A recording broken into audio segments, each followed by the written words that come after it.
মিলন চৌধুরীর সঙ্গে, যে কিনা কোটি কোটি টাকার মালিক, যার গাড়ি বাড়ি সয় সম্পত্তির অভাব নেই। আর তুই তোর বাপের কি আছে? এই সেই ভাঙা একটা রিক্সা। আর তুই এসেছিস আমাকে বিয়ে করার জন্য? এখান থেকে এখনই বেরিয়ে যা।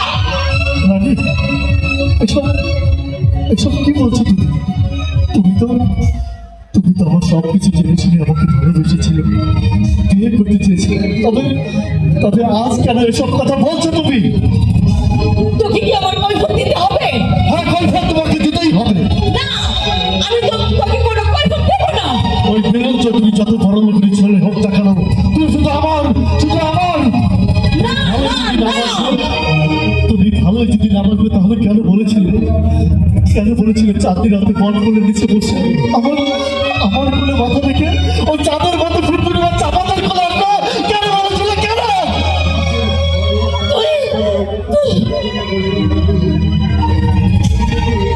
তোদের মতো ছেলেদেরকে দুই তিন দিন এনজয় করা যায়, আনন্দ ফুর্তি করা যায়। তোদের মতো ছেলেদেরকে নিয়ে ভালোবাসার ঘর করা যায় না, বিয়ে করা যায় না রাজু।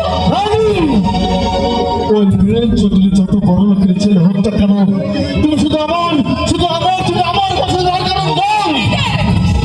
কত বড় সাহস, তুই আমার গায়ে হাত তুলেছিস।